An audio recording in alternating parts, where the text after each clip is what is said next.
Hey everybody, check it out. This is a new Jeep Grand Cherokee, but not just any Grand Cherokee, the 4xe. And what are we doing with it? Well, we're going to take it off-road in the rain, Tommy, and I'm getting very wet. Let's give him a quick walk around and then let's jump inside before it starts raining harder. So this is the overland trim of the 4xe. You know it's a 4xe because of the blue accents like the tow hooks and the blue around the Grand Cherokee. It's the 2-row Grand Cherokee, so it's got 5 seats. It's not the L. And I think we should hop in. Yeah, I think we should hop in. We're getting really soaked. Yeah, this is no good, Tommy. Oh, right. This is no good. This is no good either, dude. Oh, my iced tea. Yeah, your iced tea. You're gonna make for a messy interior shot. All right, so this Grand Cherokee is quite expensive. This Overland as spec is $75,000. Pretty expensive. Yeah, I've got the Monroney right here. So let's go over some numbers before we start down the trail. And by the way, we are on the Switzerland Trail, so we're looking at a 2-liter turbo, Yep. 375 horsepower, 470 pound-foot of torque. That's combined with 2 electric motors, a 14 kilowatt-hour battery, and the EPA says this gets 25 miles of range. And then in terms of EPA numbers, you're looking at 56 mpge when the battery is full, and when the battery dies, 23 mpg. As tested, 75,300. Base price 65, but it gets cheaper if you get the non-electric version. Okay, so put on your seatbelt. I want to show you some cool features. So being a plug-in hybrid, you can run this SUV on both electricity and gasoline, and you can control that down here using these little buttons. So we've got 3 modes. Hybrid mode is going to prioritize electricity first and then kick on the gas engine when it sees fit. Electric mode is going to do its best to lock it in EV. And then there's an e-save button which will save the electricity for later if it's fully charged. For example, if you want to drive out to a trail like this and then cruise along on electricity only, you're more than welcome to do that.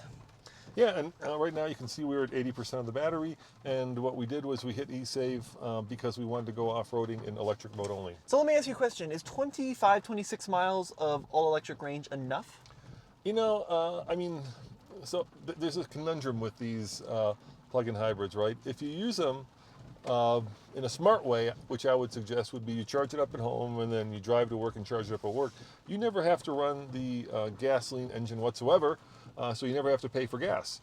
But if you are like me and you forget about charging and eventually you forget about the fact that it's a plug-in hybrid, you just run it around like a regular vehicle, you end up actually having pretty terrible fuel economy because you're dragging around a battery and 2 electric motors. That's an amazing point. And Thank you, Tom. yeah, I know, it's true. I think a lot of people forget that oftentimes a plug-in hybrid is less efficient on gasoline than a non-plug-in hybrid because you've got so much battery that you're not using when the battery's dead. You want to talk about the off-road modes that we got? Oh yeah, so check this out. So we've got a number of different settings. We've got rock mode, sand mode, snow, auto, sport. And then if we go into the off-road pages here, let's check out some of the stuff that you can do. So first of all, you get a nice little animation when you go between the different settings. And then we also have 4-corner air suspension. So if we go into the suspension page, look, you can see we can actually adjust the height of the suspension up and down using this little toggle. And then this display will actually show you the suspension position, which is quite nice. So we're going to go into the off-road 1 setting, which is 1 from the top. And in off-road 1 will still have enough wheel travel and down travel so the ride's not too hard. How about this one? That's just the little animation. Where's the one where you can see what's being locked? Oh, okay. We'll go to the vehicle dynamics page. Oh, there you go. So 2 lockers, but you said this might be limited slip. Well, if I recall, it's not... you went on the program. I yeah, didn't. it's not a conventional mechanical locker. It's more of like a limited slip with an electronic locking function. Because you can't manually control it, right? There's no way I can turn it on and off manually. But it's quite effective, at least in the Trailhawk. Now, this one isn't the Trailhawk. This is the Overland trim, which is still trail rated, and we still have a pretty good set of tires on this beast. So let's talk about the interior, Dad. What do you think? We got a lot of screens. What are the different screens? Well, this is kind of cool. Let me show you this one. I can turn on a screen that's right in front of me, and so I can do things like watch movies, or I can control the radio. And this is the crazy part. So it doesn't distract from your Switzerland trailing. Yeah. Watch this. When I move it over to your point of view, it disappears. So it's got this glass that's really cool that is only available to the passenger. But once again, as I come to your point of view, you don't see what I'm watching. I think that's pretty cool. The thing that's not that cool is all this piano black. I mean, watch. Every time I touch it, I'm just creating massive fingerprints. Yeah. And there's a lot of it in here. It's kind of a weird mixture of really, really nice materials and then some that are a little plasticky. Well, like this, like that doesn't feel very premium. I mean, that whole thing kind of wiggles around. Yeah. And I like the wood a lot. I do like the wood, yeah. That's really good. But then like the door panels down here, like. Yeah. Feels... You like the lit up Macintosh over here? Yeah. And the kind of the Munster style Macintosh font. How many speakers do we have? 19 total speakers in the Whoa, system. that's a lot. It's a good audio system. But the question is, and in my opinion, I don't feel like this is a $75,000 interior. It just doesn't quite have that quality that you'd expect out of like a Lexus or a BMW or Mercedes on the inside. However, you do get a lot of kind of impressive powertrain tech. So the way it works is you got that 2-liter 4-cylinder turbo. You've got an electric motor on the front of it, which is kind of like a generator. And then behind that is a big sandwich motor between the engine and the transmission. And then that's what propels you down the road. And you can actually shift gears in electric mode. So as you drive along, you actually feel the vehicle shift as it decides what's the most efficient gear ratio. However, if you try to shift via the paddle shifters in EV mode, it kicks on the gas engine, so it doesn't like that. You know what I do like? I do like the fact that we've got real buttons for a lot of the functionality, including the HVAC. I do like these paddles as well. I do like my temperature paddles up and down, a real tuning knob, a real volume knob. Kudos to Jeep for doing that. Look at this, one of the few plug-in hybrids on the market with a low range. That's kind of unusual. You know, it's a weird kind of place for a Jeep, because to me, a Jeep, especially a Grand Cherokee, has always been kind of the family truckster. You know, it's the vehicle that you lease for 3 years, you throw your kids, your dog, you know, your plants in the back of this thing, and then after 3 years you give it back. And this feels a little too expensive. It almost feels like they're knocking on the door of Land Rover in some ways. Wouldn't you agree? Well, certainly price-wise. So the 4xe starts at $60. This one's $75, and you can get it well into the 80s. Well, like 81 if you get the fully loaded version.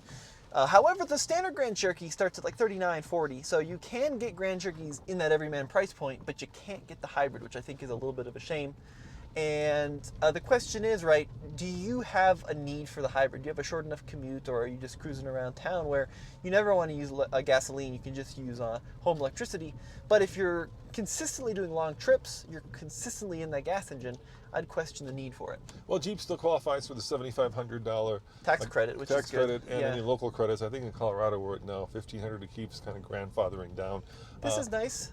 Yeah. The digital instrument cluster, You can change it. I think it looks really, really good. Look, I got my terrain statuses, got pitch and roll there. Doesn't that look nice? I can see my 4-wheel drive system. Music, obviously, that's not super helpful. Heads-up display, night vision. Should we show them night vision? Yeah, show night vision. Check this out. Come on, baby. So when you're cruising along at night, it's got this little infrared system. Look at that. So if there were a deer that was bounding in front of the Jeep, we could avoid it, which is cool. Yeah, pretty cool. I think that's nice. And then, of course, lots and lots and lots of accessory gauges. Now, off-road wise, it's got a pretty good ride, 4-corner air suspension. I do like the throttle programming and the accelerator programming in EV. Hate the gear shifts in EV. That's just the most unnerving thing. Can't get used to it. Steering is good. The acceleration, by the way, is quite impressive. Now, in EV mode, you don't have access to all 475 foot-pounds of torque. It's pretty limited. So when you're cruising along on the street in EV mode and you really hit the gas, it's actually going to kick on the gas, right? So that's something you need to be aware of. But for normal driving, it'll cruise along just fine in electric mode. And headroom is actually really good with a big sunroof, and a sunroof that stretches all the way to the back of the second row, which is cool. Now, the one thing I did find confusing, and I understand this probably has to do with how the electric motor works, and that is when you hit e-save mode. When we hit e-save mode, it was charged up at the office 27 miles, but by the time we got here, I think we were down to like, how many miles, do you remember? Yeah, it was like 21. Yeah, so I'm thinking, why is it using battery when I'm in e-save mode? And you said really what it'll do is it'll use battery down to like 90%, and then it'll actually stop sucking the battery down. But that's very confusing to me. I think you're right. It's very odd where it won't e-save at 100. Whoa. See? Whoa. I want to just show that sign. Could you go back up just a little bit? What? Jeez, I thought there was like I ran into an elk. No. On video, you can never show how hard something is. And so I'd like to show these signs so it gives you a sense of like, you know, that we're not just on a dirt road. This is actually a mountain trail. Yeah, it's not much of a mountain trail, but in the rain, I don't think we're going to be doing much else. But if you go further up the trail, yeah, there are big rocks, and you'll, hey, you want to pull over here and show them the back? Sure, that sounds good. Get out of the trail here so we don't. Oh, look, there's even a little no parking sign. So apparently someone's got their satellite dish here. Getting back into civilization here. Yeah, we're getting back. Exactly right. All right, let's check it out. All right. And it's actually let up on the rain, which is great. So 4xe, this is the 2-row. I don't think you can get the L in the 4xe, if I recall. But check this out. Enormous trunk back here. Really, really good space. Got it's not really a space saver, but it's not quite a full-size spare. And then in here, this is pretty fun. This is actually going to be your cubby for your EV charger. Is it a 120 or a 240? I was just looking at it. It's a 120. Oh, I see the plug down here. Yeah. That is wrong. That's not what you want to see. No, that's not what you want to see. But it's nice that they include it, which is quite good. Power liftgate. Hold on, this before one. you do that. I like being. Hold on. Yeah. Can you hold this, please? Yeah. I just like this is my OCD. Sorry. Did you see these? These are pretty cool. You got the different generations of Grand Cherokee, starting with the ZJ. Oh, nice. And then over here, you got the little willies crawling up the side window. It's kind of funky. Oh. Got some thunder. Got But some overall, I do like this vehicle. I think it's comfortable. I think it's well equipped. I think it's quite luxurious. What kind of tires are we rolling on? Wranglers. Yeah. These are not the full dirt track, but still a good tire. I just don't think it's worth $75,000. That's going to be my one criticism of this vehicle. You think it's more of well, everything is weird nowadays, because if we were in normal times, right, this would be $75,000, but you get a discount and incentives. But right now, you're probably going to have to pay sticker, if not more, for it. So yeah. That 75 is a real number. You want to pop the hood? Let's see what it looks like underneath there. Sure. I'm guessing a lot of orange cables and a small 2-liter turbo. I don't like the way this engine sounds. This is the it's a little harsh, weirdest isn't it? sounding engine. Yeah, it's a little harsh. All right, let me pop it open here. There you go. So it's a longitudinally mounted 4-cylinder turbo. Is that where you put your engine oil? How Yeah. crazy is that? Right on top. Wow, I've never seen that before. Yeah, and sometimes they give a little cutout for the oil filter. I don't know where it is in the 2-liter. There's your orange cable down there. By the way, here's your fireman's disconnect. All right. That's when Yeah. firemen are supposed to snip. And also, that is the smallest cover. Remember, usually they cover the whole engine now. That's all you get. That's all you get. You think that's a turbo right there that runs through there? Is that Yeah, it could be the charge. No, that's for cooling, I think. Okay. Yeah. I already say, I think it's intercooled too. Yeah, well, yeah. Definitely intercooled. And then, yes.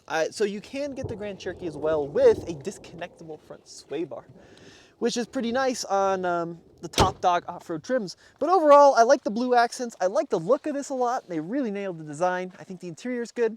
The features are quite impressive. It's just a little pricey, and I wish the range was closer to 50 miles on all electric. All right, guys. Well, there you have it. Another TFL father-son off-road review. If you're looking for more TFL reviews, just head on over to alltfl.com, where we put all our TikToks, You're good. Yeah, all of our TikToks. TikToks.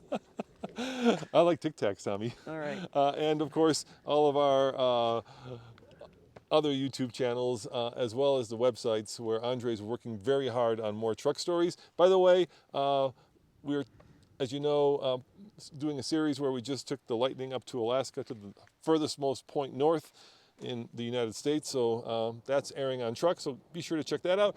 And see you on the next one. Tommy, what do you give it? Which one? Kind of Giving like it that? one of those, yeah, because of the price. I'm like, if you get the base one, I'm there. Yeah. But 75, I'm probably there. It is a little on the It's expensive too much side. money. Yeah. All right. Well, let us know what you think. Bye.